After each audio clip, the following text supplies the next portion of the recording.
Magandang araw po sa inyong lahat. Ako po si Bob Lopez. Halina samahan niyo ako sa landas ng pag-asa. Sa araw na ito, ang ating ebanghelyo ay galing kay San Lucas.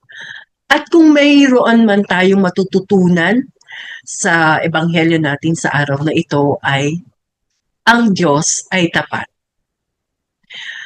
Ang ating ebanghelyo ay nagsimula sa pagsabi ng talinghaga ng Panginoon tungkol sa isang uh, puno ng igos at sinabi niya, kung mapapansin nyo, kung nagkakadahon na ang puno ito, ibig sabihin nun, malapit na ang tag-araw.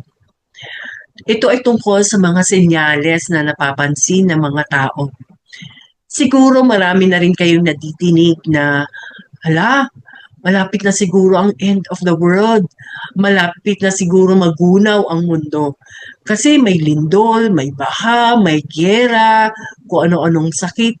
Ang dami nang nangyayari. Siguro malapit na talaga ang end of the world. Minsan natatakot tayo sa mga senyales na ito. Pero ang gusto lang, ang pinaalala lang sa atin ng Panginoon na lahat man ito ay mangyayari. Pero ang importante ay ang kanyang salita ay laging mananatili, ay laging tapat.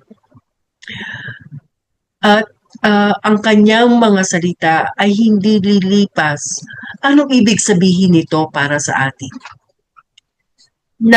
Lahat ng sinabi niya sa Biblia, sa salita ng Diyos, ay totoo na siya ay laging tapat.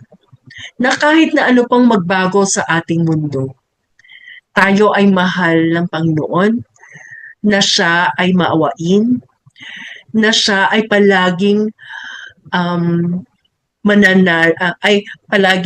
mananahan sa atin, na siya ay palaging katabi natin, na siya ay palaging nangunguna sa atin. Kung may mga patutunguhan man tayo, nauna na siya at hihintayin niya tayo. Hihintayin niya tayo, pero katabi din natin siya. Ang lahat-lahat ng ito ay ating panghahawakan.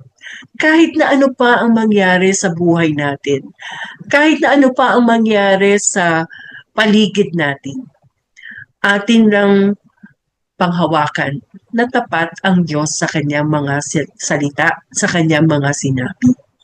Hinding-hindi magbabago ang Panginoon.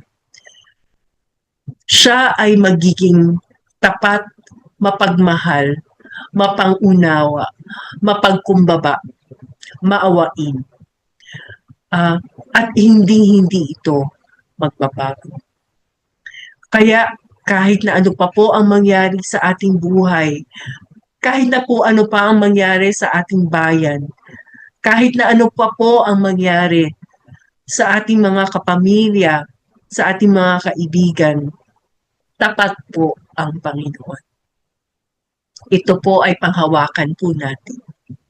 Ito po ang magiging source ng ating kapayapaan.